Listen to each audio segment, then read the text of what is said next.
बिहार बदला जाएगा। नमस्कार। साल 2025 और सबकी नजरें हैं बिहार पर। देखिए, ये चुनाव सिर्फ बिहार की अगली सरकार चुनने के बारे में नहीं है, नहीं, बल्कि ये शायद देश की राजनीति की अगली दिशा भी तय करने वाला है। क्योंकि ये सिर्फ दो गठबंधनों की लड़ाई नहीं है, इसमें नए खिलाड़ी भी हैं, बड़े बड़े वादे हैं और एक ऐसा विवाद है जो लोकतंत्र के उसूलों पर ही सवाल खड़ा कर रहा है। तो चलिए इस पूरे महामुकाबले को परत दर परत समझते हैं। अभी विकास क्या हो रहा है? कौन सा विकास का बात कर रहा है? विकास के नाम पर सीमांचल के अंदर विनाश का काम किया है। बिहार की राजनीति का सारा खेल बस इसी एक नंबर के इर्द गिर्द घूमता है, 243।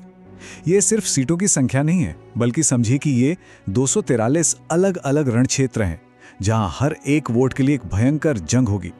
और इन्हीं में से जो चुने जाएंगे वही तय करेंगे कि अगले 5 साल बिहार का भविष्य क्या होगा। और फिर आता है ये जादुई नंबर 122। जी हां, सारा दंगल, सारी खींचतान इसी एक आंकड़े के लिए हो रही है। ये वो मंजिल है जिसे पाने के लिए हर पार्टी, हर गठबंधन अपनी पूरी ताकत झोंक देगा। जो भी इस लाइन को पार कर गया, समझ लीजिए पटना का ताज उसी के सिर पर है। तो इस चुनावी महासमर को ठीक से समझने के लिए हम 5 बड़े सवालों के जवाब ढूंढेंगे। तो चलिए सबसे पहले मैदान के 2 सबसे बड़े खिलाड़ियों से मिलते हैं। वैसे तो बिहार की राजनीति दशकों से इन्हीं 2 ध्रुवों के बीच घूमती रही है। ये एक क्लासिक सियासी लड़ाई है जहां 2 ताकतवर खेमे सत्ता के लिए एक दूसरे के सामने खड़े हैं। तो एक कोने में है सत्ताधारी एनडीए यानी नेशनल डेमोक्रेटिक अलायंस, जिसकी कमान बीजेपी और जेडीयू के हाथों में है, और उन्हें चुनौती दे रहा है महागठबंधन, जो आरजेडी और कांग्रेस के नेतृत्व में विपक्ष का सबसे बड़ा और मजबूत चेहरा है। अब जरा इन आंकड़ों के पीछे की सियासत को समझिए। एनडीए में बीजेपी और जेडीयू का 101 सीटों पर लड़ना ये दिखाता है कि भाई ये एक बराबरी का गठबंधन है, जहां कोई किसी से कम नहीं। वहीं दूसरी तरफ महागठबंधन में 143 सीटों के साथ आरजेडी ने एकदम साफ कर दिया है कि ड्राइविंग सीट पर वही हैं और तेजस्वी यादव ही उनके कैप्टन हैं। बिहार के इस चुनाव में जो मुद्दे हैं ना, वो सीधे आम आदमी की जिंदगी से जुड़े हैं। सबसे बड़ा सवाल है रोजगार का। क्या बिहार के युवाओं को काम के लिए बाहर जाना ही पड़ेगा? इसीलिए हर पार्टी नौकरियों की बौछार का वादा कर रही है। इसके साथ ही जाति का समीकरण और भ्रष्टाचार के आरोप ये भी खूब हवा में हैं। विपक्ष सरकार को घेर रहा है तो सरकार विपक्ष को जंगल राज के दिनों की याद दिला रही है।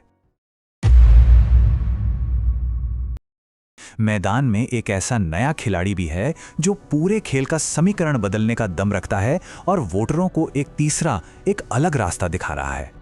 ये है जन स्वराज पार्टी और इसके नेता हैं जाने माने राजनीतिक रणनीतिकार प्रशांत किशोर।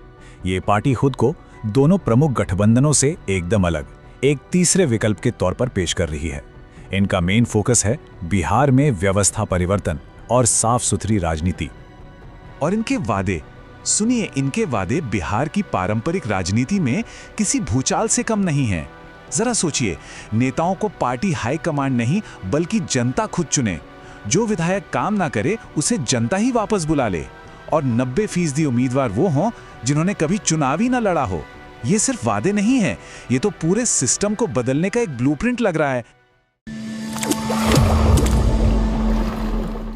तो सवाल यही है कि आखिर वोटर रजिस्ट्रेशन की ये जो प्रक्रिया है, जिसे स्पेशल इंटेंसिव रिवीजन या एसआईआर कहा जा रहा है, ये इतनी ज्यादा विवादित क्यों बन गई?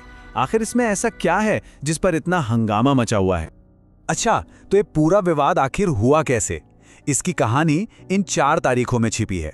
देखिए, 24 जून को एक फरमान आता है कि भाई हर वोटर को दोबारा रजिस्टर करना होगा। फिर 10 जुलाई को सुप्रीम कोर्ट एक रास्ता सुझाता है, कहता है कि अरे आधार और वोटर आईडी जैसे डॉक्यूमेंट्स को मान लीजिए।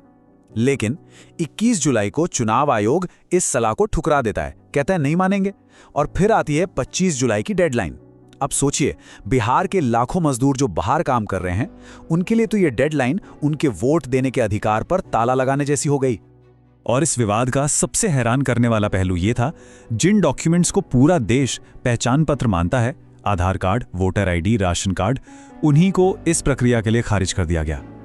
बस फिर क्या था, इस पर राजनीति गर्मा गई। विपक्ष ने इसे सीधे सीधे सत्ताधारी एनडीए की साजिश बताया, कहा कि इसका मकसद उनके वोटरों को लिस्ट से हटाना है। हालांकि चुनाव आयोग ने इन सारे आरोपों को खारिज किया और कहा कि ये प्रक्रिया पूरी तरह कानूनी है और इसका मकसद सिर्फ एक साफ सुथरी वोटर लिस्ट तैयार करना है। तो इतने सारे समीकरणों, वादों और विवादों के बीच बिहार का सियासी ऊंट आखिर किस करवट बैठेगा? भाई, नतीजे तो भविष्य के गर्भ में हैं, लेकिन ओपिनियन पोल्स की पहली तस्वीर क्या कह रही है, चलिए देखते हैं। हाँ, तो ये जो आंकड़े हैं ये सितंबर 2025 में किए गए एक ओपिनियन पोल पर आधारित हैं। और एक बात याद रखनी होगी, ये सिर्फ एक अनुमान है, अंतिम नतीजे इससे काफ़ी अलग भी हो सकते हैं। IANS मात्रेस के इस पोल पर अगर नजर डालें तो तस्वीर काफ़ी एक तरफा दिखती है। एनडीए को 155 सीटों का अनुमान है, जो बहुमत के 122 के आंकड़े से कहीं ज़्यादा है। वहीं महागठबंधन 78 सीटों पर और बाकी दल 10 सीटों पर सिमटते दिख रहे हैं। और ये बढ़त सिर्फ सीटों में नहीं बल्कि वोट शेयर में भी साफ दिख रही है। एनडीए को लगभग 49% वोट मिलते दिख रहे हैं, जबकि महागठबंधन 36% पर है। मतलब दोनों के बीच 13% का एक बहुत बड़ा फासला है, जो नतीजों में एक बड़ा अंतर पैदा कर सकता है। तो अंत में ये बड़ा सवाल खड़ा होता है, क्या बिहार का भविष्य विकास के वादों पर तय होगा या फिर सामाजिक न्याय की लड़ाई पर, या फिर जनसुराज जैसी नई ताकतें और वोटर लिस्ट जैसा विवाद एक ऐसा राजनीतिक भूचाल लाएंगे जिसकी किसी ने कल्पना भी नहीं की थी? इसका जवाब तो अब नतीजों के दिन ही मिलेगा।